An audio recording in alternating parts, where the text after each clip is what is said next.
Well, hello and welcome to another edition of Health Solutions with Shawn and Janet Needham, where Team Needham discusses everything healthcare. I am your host, Shawn Needham, along with my wonderful wife, Janet, and our producer, Lindsay, and we are streaming live at the Moses Lake Professional Pharmacy Studio in Moses Lake, Washington. Excited for you guys to be here, as always, streaming live on my personal Facebook page from 1 to 2 p.m. every Monday, and our midweek podcast usually streams on my Facebook page and on YouTube at at every Thursday, 8 to 9 a.m. So please tune in there. Subscribe to our YouTube channel, the Moses Lake Professional Pharmacy YouTube channel is where we stream live. Please subscribe to that. And comment. Let us know if you'd like to, what other subjects you'd like to hear about. We really appreciate it. And I read all the comments myself personally. So also on all the podcast forums, so SoundCloud, iTunes, Google Play, all those podcast forums we are available on. This episode will be available either tomorrow or the next day, usually. Within a few days, we're live on those podcast forums. So go to those podcast forums, your favorite podcast forums, and listen there also. So those of you that follow me on social media probably know about my book, Sickened, How the Government Ruined Healthcare and How to Fix It. And about a year ago, I released the book that 20 years in the making, 5 years in the writing. And I released the book on Kindle, Amazon, and my goal this year was to release the book in paperback version. So that means it'll be available on Amazon. It'll be available on at Barnes & Noble, other bookstores. And I'm super excited to show you that, let's see, that here is the first copy of my book. If you look, this one is not for resale because it is my proofread copy. I'm proofreading it as we speak. And once I proof it and get it all edited, it will be available on Amazon, paperback version. So go to Amazon. It'll be available on Barnes & Noble. Stay tuned. It's not quite available yet, but we will update you here on our podcast to let you know when it is available. And also, it'll be available in audiobook form. I just got done recording that a couple weeks ago. It is in my voice. What a better way to write my book than to also read my book. And in my voice with my exclamation. So it's going to be in available in paperback and audio. So be watching out for that. We'll let you know. It's going to be available for the end of the year. We're hoping for a Christmas release, so it'd be a great Christmas present. So with that, I want to introduce our guest today. His name is Sam Tran, and he's going to talk a little bit more about his history. But one of the things that really intrigued me about Sam is he left Big Pharma. And if you guys don't know what Big Pharma is, I know we kick that word around some on this podcast, but Big Pharma is big pharmaceutical companies. And really what they are is they're big companies that the FDA has approved, basically. And these big Pharma controls a lot of our healthcare. When I say that, Big Pharma is in collusion with a lot of insurance companies. So why are drugs expensive? You should ask Big Pharma that. You should ask insurance companies that, because they are in collusion together to keep drugs expensive. And so when drugs go generic, those drugs stop being marketed, and Big Pharma thinks of a crazy way to change the drug and then patent it and charge $1,000 more a month. So, and those are some things that we're going to be discussing more in detail today about how Big Pharma got created, because Sam is from the industry and he left it because he didn't feel that Big Pharma served the interest of the public very well. So Sam, without further ado, go ahead and tell me a little bit about your history. Yeah, well, thank you, Shawn and Janet, for having me on here. This is a great forum for us to exchange these type of ideas. I got into healthcare. Well, when I was younger, my grandma had a stroke when I was a teenager, and that kind of cemented in my mind that I wanted to go in healthcare because I didn't want any other person to experience that crisis or that tragedy in their family. And at the time I was actually supposed to become a dentist because my older brother's a dentist, but I decided I didn't want to work with blood and teeth all day, inside someone's mouth. So I was always a tinkerer. I took apart tools and knew how to work on cars with my dad. And so I went into laboratory medicine because there's a lot of automation and robotics and things like that. So I studied at the University of Washington in medical technology. Go Huskies. What's that? Go Huskies. Yeah, go Huskies. I'm a Husky myself. Oh, there you go. We'll have to catch a game together when they finally allow us to go watch games again. Right. Yes. Yeah. So yeah, I worked at the University of Washington Medical Center for a number of years and kind of saw the revolving door that is our healthcare system. People show up for their clinics or show up for their appointments, and they get a little better. They go home, they get sick again, and they come back week after week. And you start to recognize the names on the blood tubes and things like that. And so I said, there's got to be a better way, because this is not sustainable.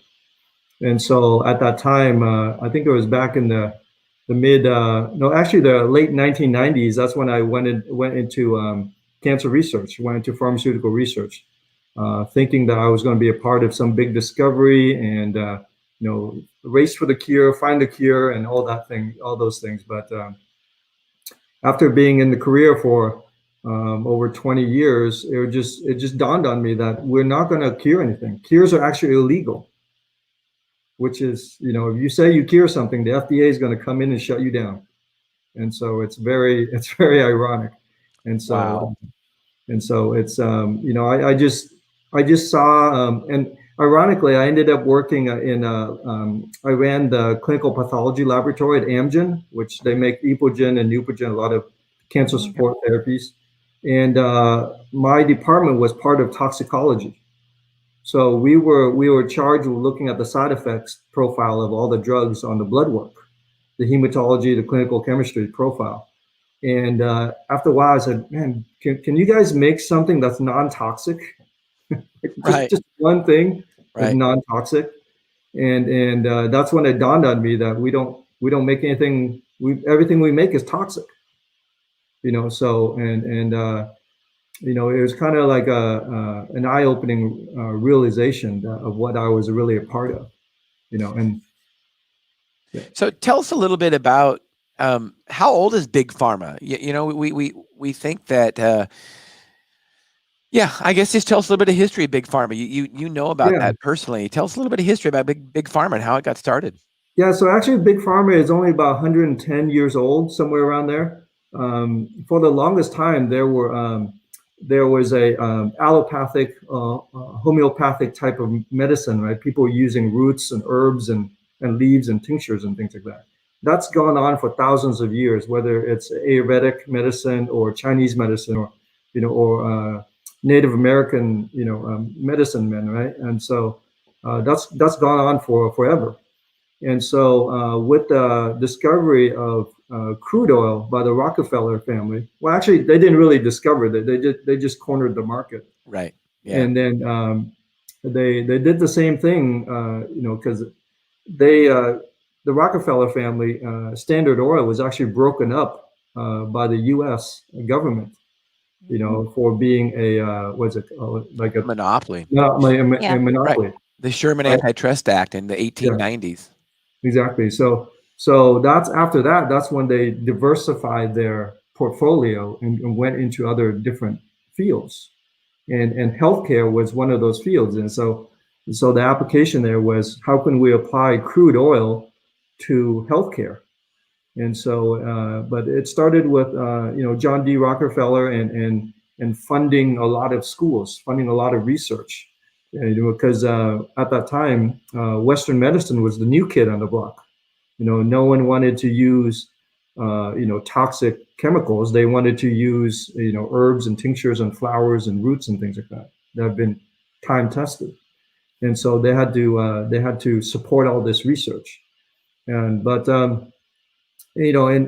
for me, it's quite interesting, because you look into the history of the Rockefellers, and it all makes a lot of sense. His dad, William Avery Rockefeller, was literally a snake oil salesman, literally. So, and I don't know and I looked into the history of snake oil. So when they were building the railroads over here in the U.S. back in the late, I think 1800s, there was a lot of Chinese workers, right, building the railroads, and so they would use they would use snake oil, literally from, I think it was green river snakes or something that had some anti-inflammatory effects. And then some savvy businessmen said, "Hey, we could sell the same thing by using some other kind of oil, but not literally from snakes." Right. So, Well, it's interesting too with that history, because if you look at the history of the FDA when they were created in 1937, I believe, mhm. one of the reasons one of their statements was that the reason it needed to be created was to prevent snake oil salesmen. Yeah. Which I Ironic. find right. That's ironic, since Rockefeller was one of the big funders of big pharma, and you look at even up to today, Sam, and big pharma is the major donors of every pharmacy school, every medical school. They are still the major donors. Exactly. And so, it got started with was it the Flexner report, right? Because I think it was the Rockefellers or one of the other robber barons back then that funded the Flexner report, and then basically they said they need to standardize rural medicine, and so they need to make it into a big institution, Right. and so that's when everything went one direction. It went the big oil direction, and Yeah, so and it's really interesting because when you talk about using roots and flowers and things like that, like we used to years ago before big pharma, one of the problems with still to this day, most medicine is still a derivative of some plant, whether it's the cholesterol medications or whether it's high blood pressure medication. By the way, the ACE inhibitors, this is a good trivia. The ACE inhibitors actually come from some snake venom. I don't remember the snake, but it's actually from snake venom. So we still have snake oil kind of in our medicines today. And you look at, the good example is because one of the first patentable medications was from Bayer Pharmaceuticals with aspirin. Sure. And Native Americans and doctors and many, many different people we used to use, white willow bark, in tinctures and in teas to help for headaches, to help for fevers, and it worked without side effects. Yeah. So Bayer aspirin says, Bayer says, okay, we want to isolate the active ingredient in white willow bark so we can help for pain and inflammation and fevers and headaches and such. And so they did that, or they did what they thought they did. But you don't know what you don't know. So you just have to find an ingredient in there and start testing it. Well, they isolated acetylsalicylic acid, which is also known as aspirin.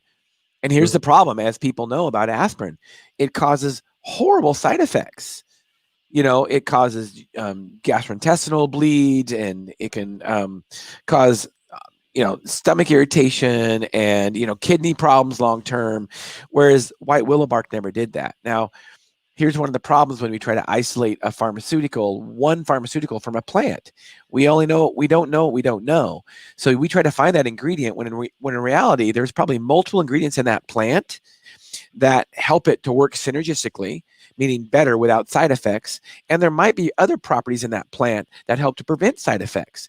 And that, in my opinion, Sam, we will never, ever figure out in Western medicine. You cannot isolate one active ingredient in a plant without causing side effects. You want to expand on that at all? Yeah, because patent medicine, because for like you were saying, for thousands of years, like what's the example, like scurvy, right? Scurvy was a plague on the British Navy for hundreds of years. Right. You get too far away from land and you didn't have citrus fruit, you had scurvy.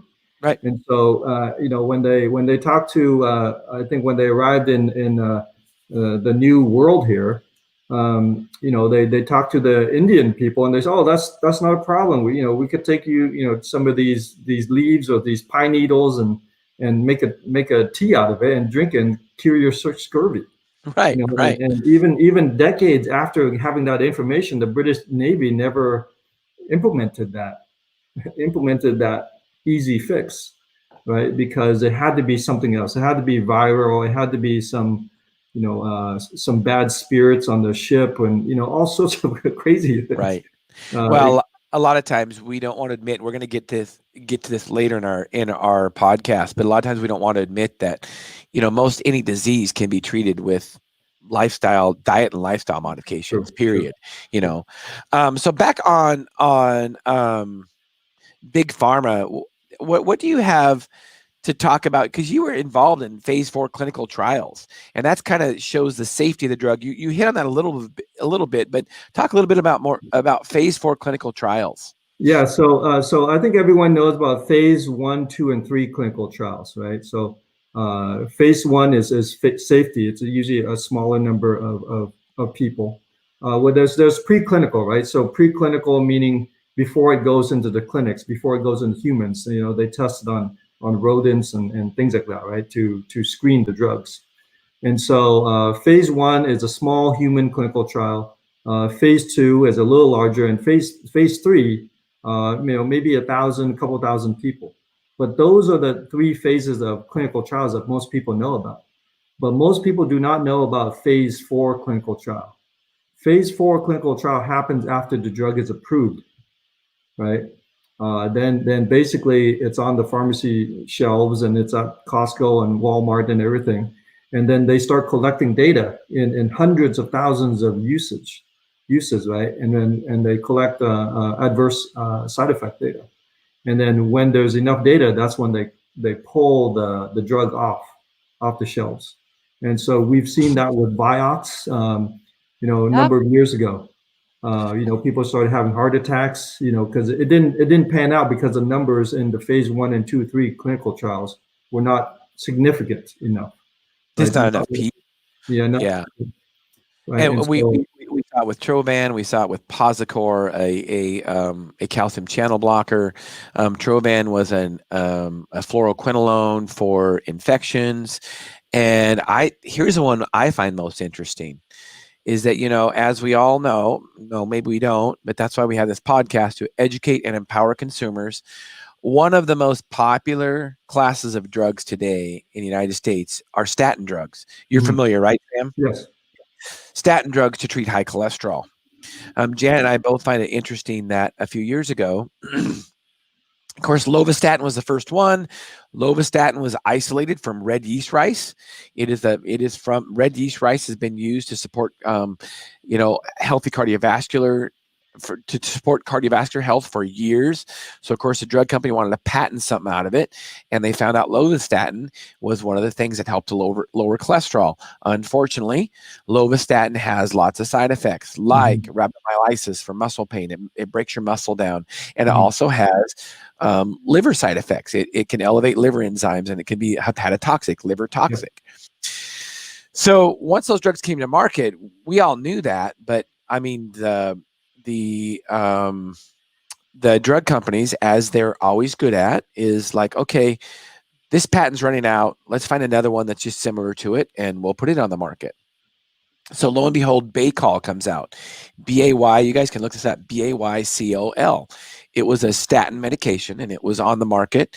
And once it was on the market, they were doing phase 4 clinical trials on it, and they found out that it was killing people because of its hepatotoxicity, the liver toxicity. So they pulled it off the market. Here's what I find interesting. There's still many other statins on the market. Exactly. My opinion is they are just as dangerous. But once they've had a history and they have enough following, no matter how many people it kills, they keep it on the market because there's so much money involved. And that drug company just lobbies the FDA to keep it on the market, period. Do you have any comments about that? Yeah, exactly. I think one of the things that people don't know about is this number called the NNT, number needed to treat. Okay, so NNT. So you can look at the NNT, the number needed to treat. Let's say if you are preventing one case of cardiovascular event, for a statin drug, that NNT number is 104. So you need to treat 104 people to prevent one cardiovascular event. And the higher that number is, you're incurring a lot of risk for the 103 people, right?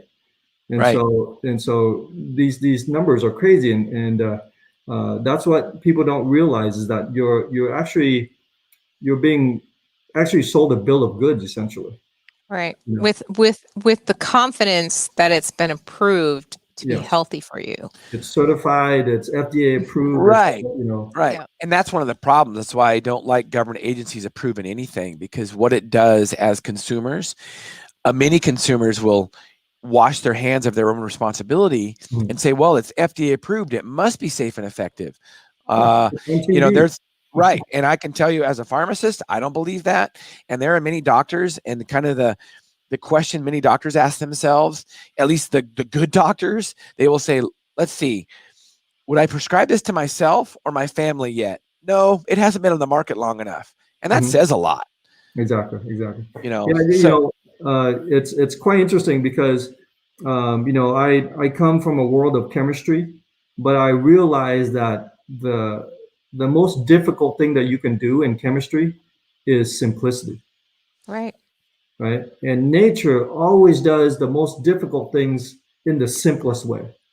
It's right. true. Yeah. Well, it's physics, right? It really is. I mean, we didn't really make the law. We kind of name it, but we didn't make the law, but it's pure physics. Well, Yeah. I also would like to interject. I don't believe that medicine before Big Pharma typically did these products indefinitely.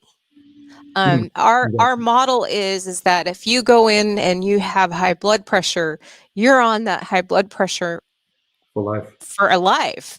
Yeah. So none of the other tools that we have in our toolbox are being used to help that client. Because when you only have 8 minutes, 10 minutes, it's easier to go, here, go fill this, than it is to sit down and tell somebody, hey, you need to lose weight, or you need to do this. And, you know, we need to work on a program to get you there, because that takes some time.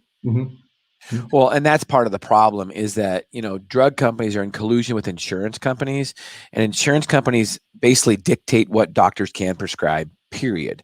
So a lot of patients don't realize it, but they think that when they go into a doctor, that the doctor prescribes the best thing for them. Unfortunately, that's not true all the time, unless you find a doctor, you know, that is, you know, has left the system and doesn't take insurance anymore, which there's a lot of those if you follow our podcast. You know, most doctors will prescribe what your insurance company says is going to be covered, and that is not the best thing for the patient. In fact, usually it's far from, because what happens is that insurance company gives that drug company kickbacks, so they're promoting that drug being prescribed, period. The drug companies and insurance companies are cartels in themselves, and the federal government is an accessory to the crime. They have approved all this stuff, and they make it legal. In any other industry, it would be illegal. True. I mean, it's a military industrial complex. What we have is a pharmaceutical industrial complex. You know, essentially, because it's captured, right? If you you know, if you're a medical doctor, and you know, I have many friends that are medical doctors, and there's people that go into it with the best of intentions, but what happens is they get caught up in the system. You know, the system is so structured that you have to play the game. You have to, you know, you have standard of care. If someone presents in front of you and has a condition, if you don't follow that standard of care, you could be sued for malpractice. Right. But, you know, I'm going to interject this, and I've said this many times to my clients. Standard of care does not equate quality of care, ever. And I think that is misleading, because not only is it just the patients, but it's also the providers that have bought into it because their peers are forcing them. If they go off track and say, oh, no, let's go this way, which is not the tier method or the approved method, then their jobs are in jeopardy. Their livelihoods are in jeopardy. And I don't think people realize it. You know, we have friends and colleagues that prefer to practice differently, but they're in big clinics. And if they step over 1 inch, man, they're kicked over too. Yeah. And that, you know, that creates a lot of bias, right? That creates a lot of coercion, or whatever you want to call it. But there's a invisible force applied to a person and how you conduct yourself. And so when that force is applied, you don't necessarily end up with the best outcome, the best care. No, right? And absolutely not. that's why our system today, and now we're talking mandatory vaccines and things like that. Our system is not sustainable. It's at some point it's going to it's going to collapse in the sense that either the people will get fed up with being on pills forever, or they're just it just becomes unaffordable. Yeah, I think both of them, Sam. Both of Mm. those are probably true, and I think you see it happening now. I think there's a revolution in that. I would like to think that people like you and people like myself that are out here educating and empowering individuals that there's a different way. I'd like to think that we're part of that revolution, and I've seen over the last few years that people are fed up. So I do see it changing. It's going to take some time, and there will always be that one side of medicine, that one side of healthcare. But I want to see people that are proactive in their own health and don't want to be in the sick care system. I think it's changing. So Yeah. speaking of changing, so you had an epiphany of why you left Yeah. Big Pharma, and actually it kind of started with a little bit of an accident, correct? Yeah. So when I was 38, I had like a midlife crisis type situation. I wasn't happy at work. I used to love going to work, and then all of a sudden in late 30s, I started to hate going to work, and I thought that was kind of odd because I'm an immigrant kid from Vietnam. On paper it's fantastic. 6-figure income. Pharmaceutical scientist working in cancer research, beautiful wife, wonderful kids, house in the suburbs. I'm like, what is the deal here? And so I wasn't happy, and I was overcome by this feeling of lack of fulfillment. I dreaded enduring going to work for another 20 years, and I dreaded that. And so I started doing a few different things. I became a ski instructor, and then I started skateboarding again with my kids. And on one of those skateboarding trips to a park nearby, I went down this long hill, and I wasn't wearing my helmet. No prevention there. I fell and I cracked my head open, and so I went into a coma.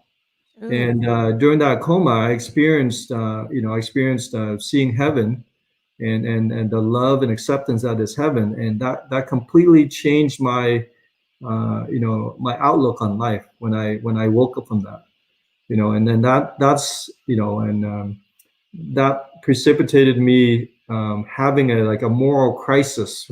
Not just a regular midlife crisis. I had a moral crisis with what I was doing at work, and so that precipitated me leaving the industry within 6 months. And everyone thought, is like, did I make a full recovery? Like, are you okay? Are you, did you wake up a few cards short of the full deck there or something like that?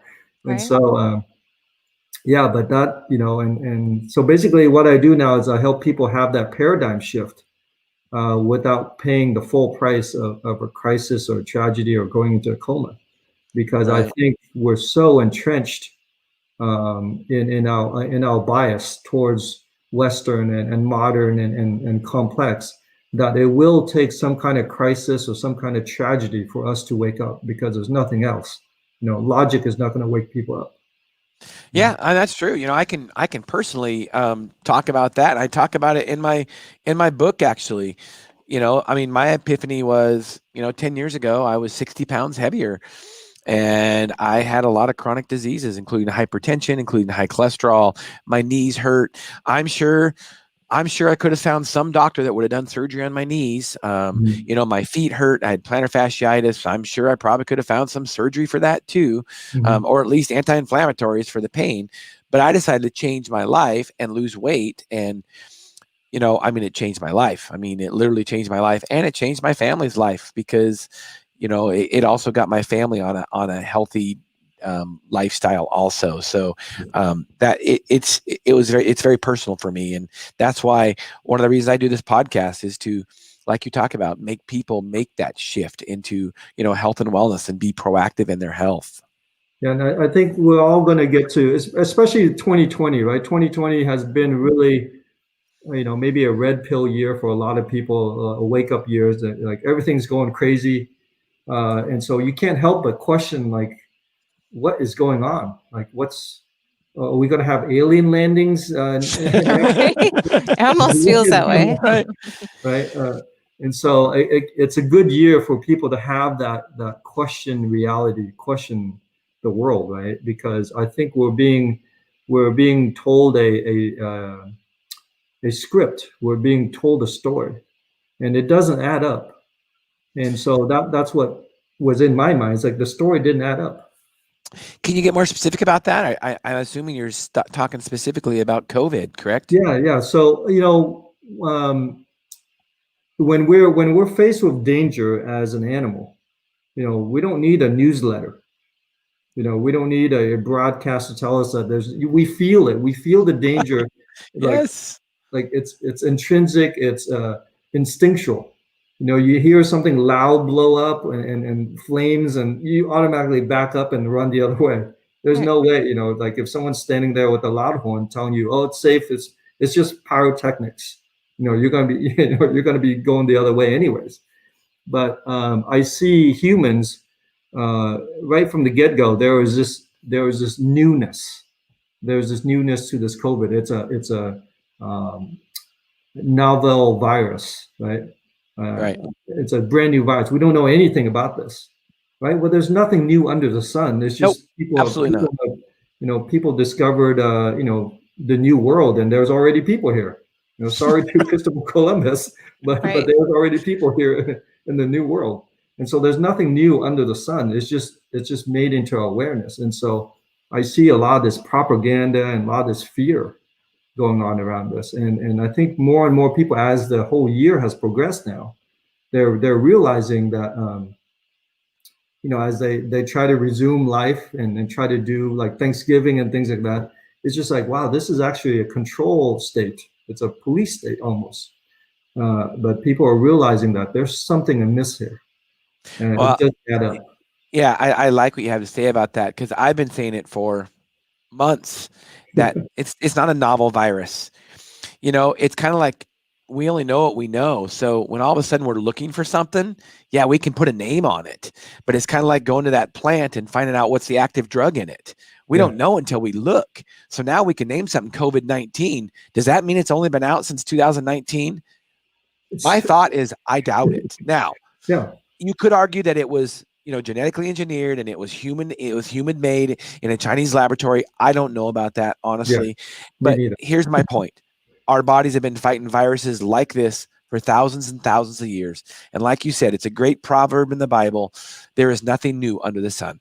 It might be under Solomon, I think, under Solomon, Song of Psalms. But either way, it's true. There's nothing, it's nothing new. So, how have our bodies been treating it before? We just have a healthy immune system. Yeah. I shouldn't say just, that's probably that's the most important part, and lifestyle and eating is very important for that. Yeah. I love what you said, Sam, is that, if we see something dangerous, we know about it. And think about it. If it was dangerous, the government wouldn't have to tell us, right? Yeah.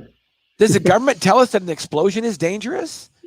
They shouldn't have to. We know it by looking. Like you say, it's instinctual. So really, is it that dangerous if the government tells us? If they have to tell us to wear masks and a social distance, how dangerous is it really? And like you say, there's a lot of traffic on the freeway right now. Yeah, so exactly. Maybe people will say when there's a pandemic. Can you expand on that?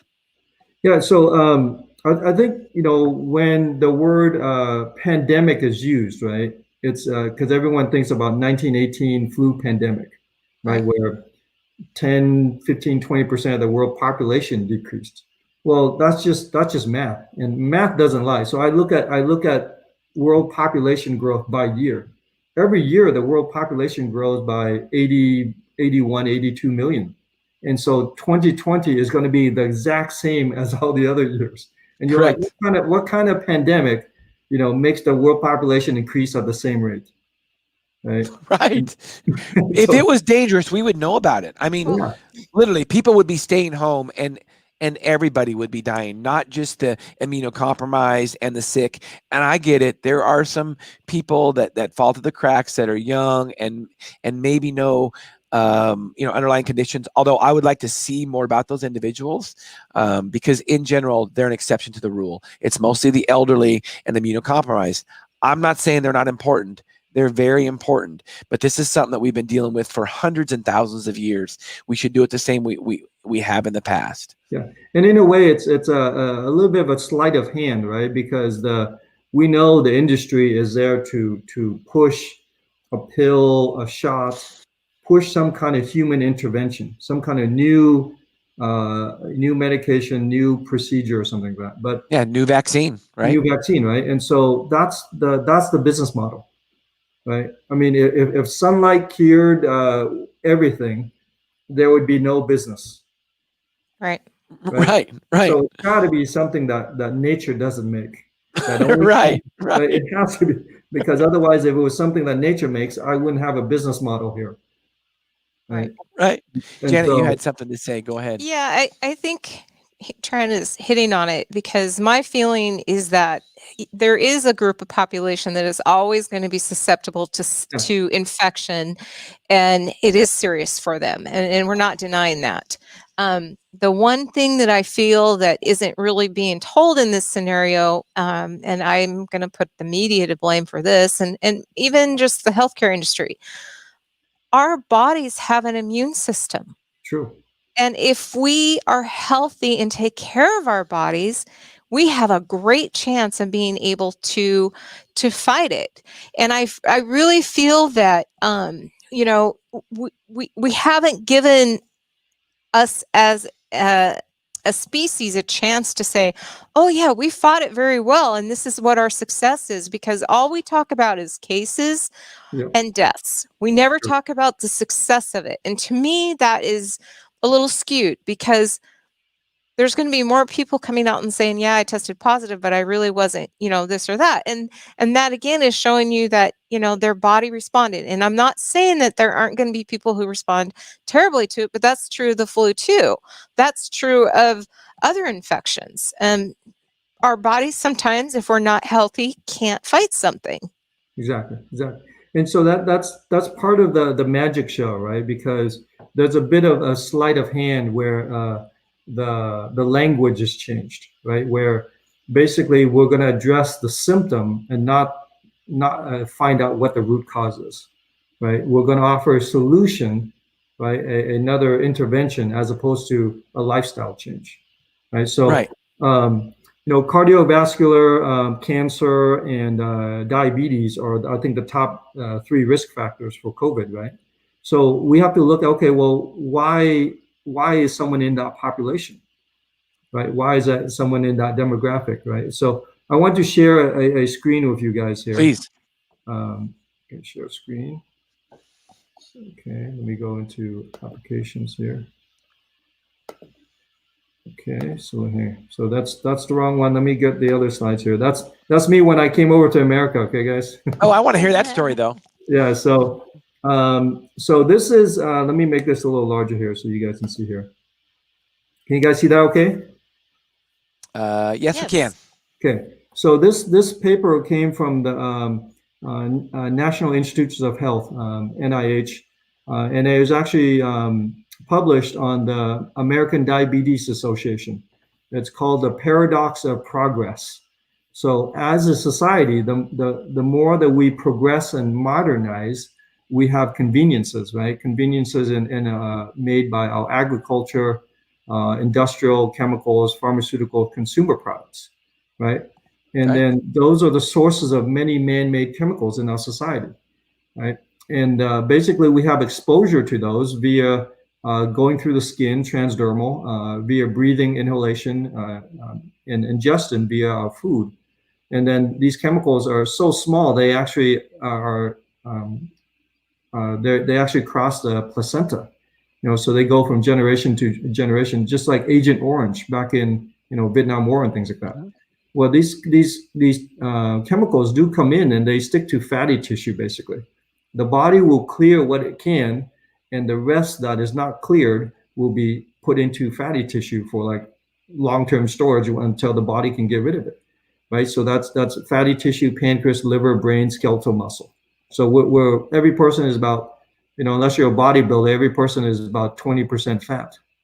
You know, and so and then once those chemicals come in, they have a pathophysiological effect. You know, they cause obesity, insulin resistance, diabetes, hypertension, dyslipidemia by basically mimicking hormones. And so we look at our modern society and the amount of chemicals being made by decade, right? This, if you look here, the blue line is the billions of kilograms of synthetic chemicals made by decade. And so they didn't have data back before World War II, but you could see the blue line increasing here. And so everyone used to have, Victory Gardens and things like that, and no one had Tupperware. And all of a sudden they came out with Tupperware in the mid 50s because plastic was plentiful. Yep. Oil was plentiful. And then, you see it progressing to 2010 and longer here. But on the red line, you see the percentage of the population that's diabetic. And so when you look at this, you can say that there's a strong correlation. I can't say that there's a causation here. And, basically, none of the scientists will say this causes it. But there's definitely a strong correlation being in a modern world and having modern diseases, right? And so this is something that I think we need to address as far as root cause of what all these risk factors and who's making these risk factors. Well, we know for a fact that plastics, which do come from the oil industry, do are xenophobes, and some of them are xenoestrogens, and which means they mimic estrogens. So they mimic hormones in our body. And that might be one of the reasons we see women that are having hormone issues a lot younger than they used to because of these plastic toxins that have been introduced into our society. Now, I think there's a lot of other things too with those plastics, which with those conveniences, we've had a lot of processed food. You look at that graph, of the diabetes graph, I think it started in the 60s. The first graph started in the 40s, I think. But, really processed foods came about in the 50s, basically post World War II. Exactly. And now when you look at SAD, the standard American diet, most people, that's all they eat. I mean, most all their food comes from processed foods. Yeah. And one of the ways I would define processed foods is that if it doesn't rot, then it's a processed food. So, exactly. Think about that. So if you're not eating fresh stuff that rots, if it can stay in your, at room temperature or at, even in a fridge or whatever, you could argue that that's not as fresh. And I get it. We've been preserving foods for hundreds of years. I get that. But I still think the fresher, the more raw food you can eat, probably the better for us. True. And then Shawn and Janet, do you guys see with the red line there what happened in the mid 1990s? Yes, put that back up there again, please. What are your thoughts? And let's talk about that. Okay, let me. Did it go off share? Let me. Yeah, it did. Yeah. Okay. Let's see here. There we go. There we go. Can you guys see it? Yep. We can. So yeah, tell us what happened in the 1990s, Sam. Yeah. So if you see there was a sudden spike in the prevalence of diabetes, starting in like 94, 95, it looks like. And then, but prior to that, if you see that the blue line, it started going more vertical too, probably in the early 1990s, right? 1991 or so. And so what happened there was GMO, genetically modified foods. And so we started having crops that were genetically modified so they would be resistant to Roundup, right? And so we started spraying the ground, the ground with more chemicals and basically killing off the soil, right? And then, but we'd have better crop yields. And then some of those chemicals, because this is what plants do. Plants detox the planet. If you have a Superfund site, plant some grass there, and then basically cut the grass every few weeks, and then basically over time the plants are going to pull those toxins out of the ground. Absolutely, yeah. Right, and that's what nature does, right? And so if you're planting soybean or corn onto a field that's been sprayed with Roundup, you're going to have Roundup in your corn and soybeans, right? And then you make Wheaties or you make Cheerios, and then that's how you have Roundup in your Cheerios. And then these chemicals, these Roundup things are actually, they function like an antibiotic, so they actually kill life, right? Because it's killing plants, so it's going to kill Right. animals just the same. It's just a slower dose. And so over time, let me pull up this other one. Over time, this is what's causing our health issues, is that we are the apex predator, right? So we are concentrating all these toxins in our body, and it's killing off the bacteria in our gut, and it's leading to autoimmune diseases, food allergies. There's people allergic to pollen every spring. Well, how can you be allergic to something that's on the planet? Right. That you were born here. How could you be allergic to the actual planet itself? Right. No, Well, it just like you say, it's because we have toxins in our body that's destroyed our immune system, destroyed our gut health, which is 70% of our immune system is in our gut. So if we don't have a healthy gut and we are ingesting these plants that have toxins in them already, that's going to be a problem. Yeah. And then, basically we we have a lot of inflammation now too, right? Because we have all these compounds are coming in. And so the body will basically detox you, help detox. But if it cannot keep up, you're going to have side effects of toxicity. That's all that we have now, right? So basically, toxins come through our lungs, our skin, our intestinal tract. They all get processed in the liver, and they get excreted on the right-hand side via our skin, kidneys, colon, and lungs. But if the toxins are coming in faster than your body can excrete them, then you're gonna store them, basically. For sure. Yeah, And for this sure. This is what we're treating. And so, Big Pharma is not going to admit to the root cause. And so this is why we have allopathic medicine. We basically treat symptoms, right? And so treat symptoms instead of fix the problem. Yeah, instead of addressing the root cause, which is, a lot of environmental toxin, right? And so if you're going to be addressing environmental toxin, you're going to be stepping on some big shoes there. For sure. So, for sure. This is the problem that we face as a society now, because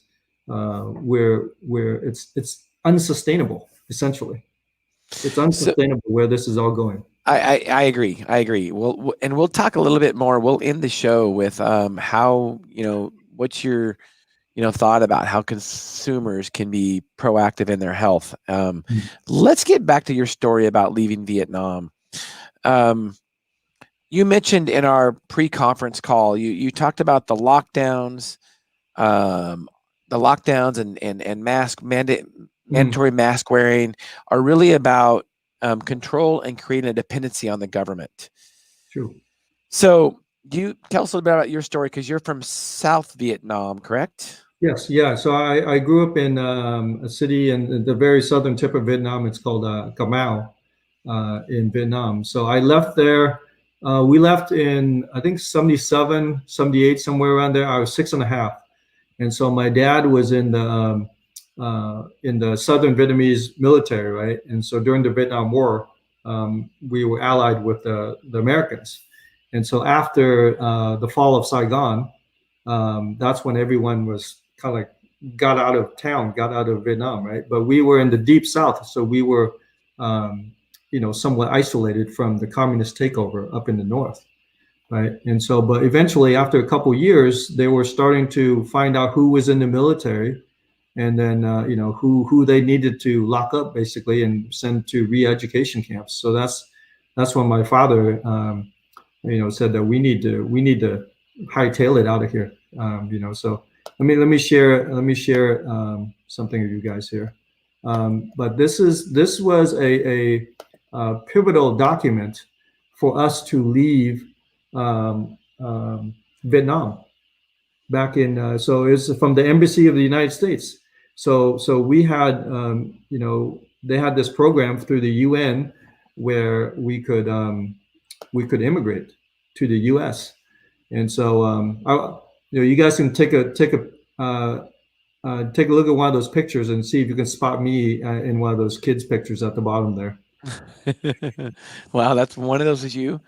Yeah. Yeah. So that peak in the middle of my head, right? The my not my bangs, but the peak in the hair there, right? That is you, right? Yeah. So yeah, so because of geopolitical issues, and then we can go into the history of Vietnam War and things like that. We came over here as refugees, and so and seeing we wanted to actually come to this country because of the liberty. So that's where I grew up down in the southern tip of Vietnam, but we settled in Spokane, Washington. So we went from a subtropical place to like that first winter I'll was quite bet. a shock. So and then this is a picture of my grandma. She's the one that had the stroke when I was a teenager, and so this was this is the land of opportunity. This is the beacon of light in the world, right? Because of our Constitution, right? That Constitution was written, and when I became a citizen, we had to study the Constitution, right? We had to study the Bill of Rights. I don't know how many people actually know all of that, but we were quizzed on it, right? Because that's part of becoming a citizen. And so we appreciate, like, I think immigrants that come to America appreciate the freedoms that we have here, because we don't have we don't have the right to criticize government. We don't have the right to criticize any officials over in other countries. It's communist over there. It's like if you're propagating anti-communist ideals, and then pretty much the next day you're out in the street or you're locked up. Well, we've had a Cuban immigrant on our podcast before, and he talked basically the same way you're talking, Sam. And so, what are the analogies you see with what our government is mandating now? And when people speak out about, well, I don't necessarily believe the numbers. I don't think it's as dangerous as you say it is. And it seems like these people are being ostracized in the public when they speak out that this COVID is not as dangerous as they think it is. So Yeah. what's the analogies of this and you leaving The Vietnam? analogy is like in a communist country, they would say, "Oh, this is for the common good. This is for the greater good." Right. And that's how it's told to you. It's like, "Oh, you got to take care of everyone. We're all in this together." Right. But then Interesting. it's a slippery slope. And so the same language is being used, whether it's stay home, stay safe, right? The things that you see on the freeway billboards and stuff like that is, Yep. There's an amount of propaganda that went on in those countries. But being in this country, being in the United States, we see that same propaganda. We see the same language. I know it may be hard to understand that, but we live that. That's why immigrants that come from Cuba or some other, socialist or communist country, they see all of this, right? But America is such a great country because you're allowed to work harder than others. You're allowed to differentiate yourself, right? And in China, it's a communist country, but there's peasants in China and there's people driving Lamborghinis. Like, how is that communist? Right. Right. Right. You've got tech billionaires, and then you've got someone walking behind a water buffalo. That's not communist. Right. Right. Right. Right. That's the exact opposite of communist. Right. But, yeah. So people supposed to be equal. Yeah. Yeah. People over there, they know it's a story. But I think people here, we're so laxed. Yeah. We're so laxed in the defense of our liberty that when the first assault comes, it's not really viewed as an assault on our liberty. It's viewed as, oh, it's for the common good. And that's how you start to lose your rights, is for its common good.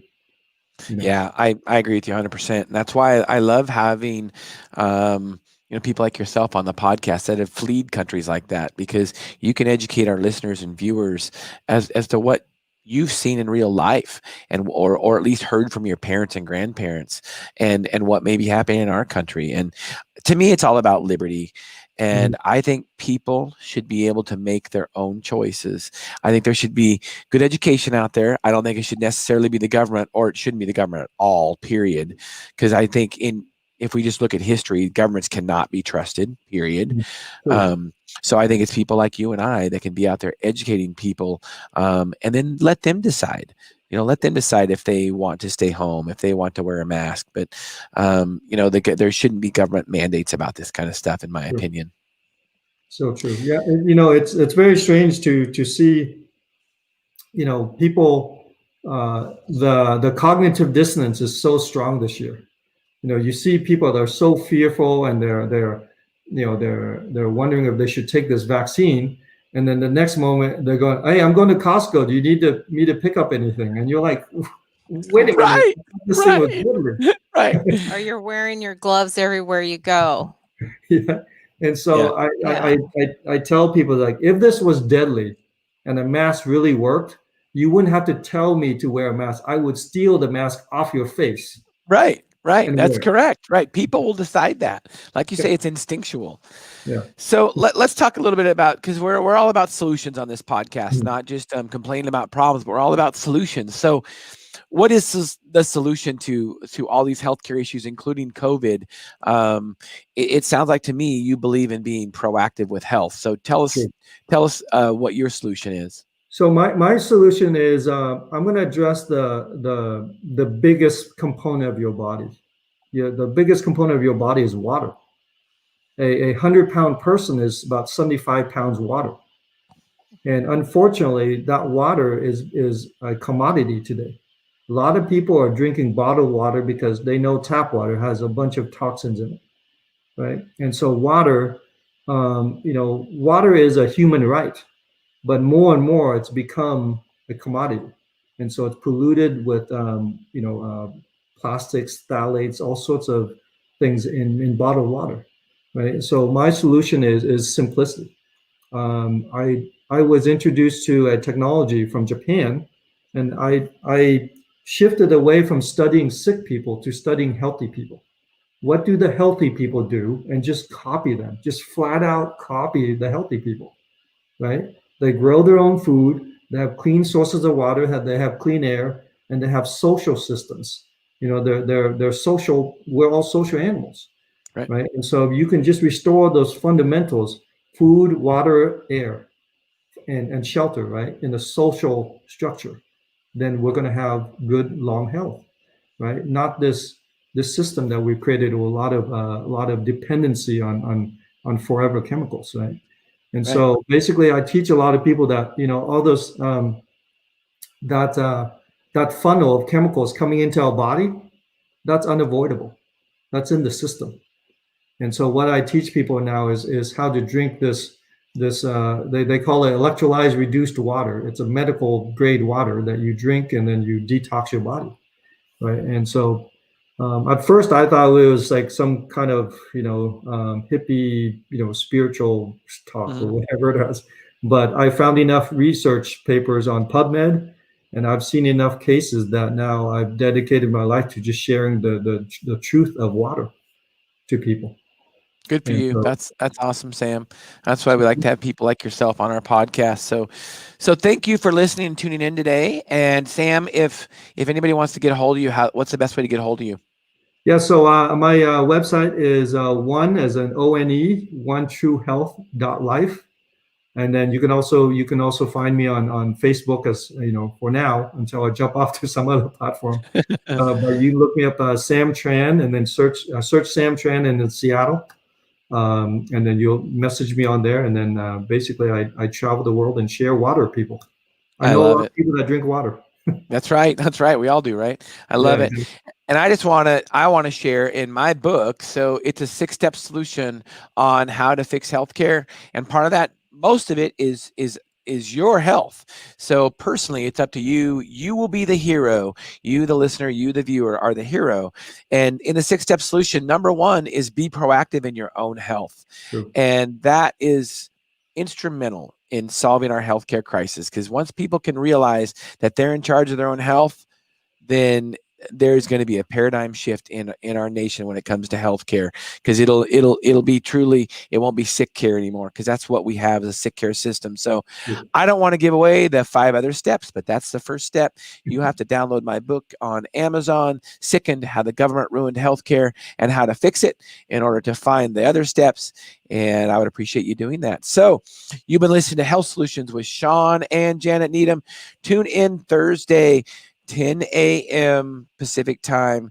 We will have Dr. Garnita on. She is a rheumatologist. She specializes in rheumatology, obviously, which is autoimmune diseases like lupus, like rheumatoid arthritis, lots of different inflammatory diseases is kind of what we've been talking about today, because she will be talking about non-drug treatments, which include exercise, sleep, and diet modifications, and vitamin D. We didn't talk about today. We did talk about sunlight, though.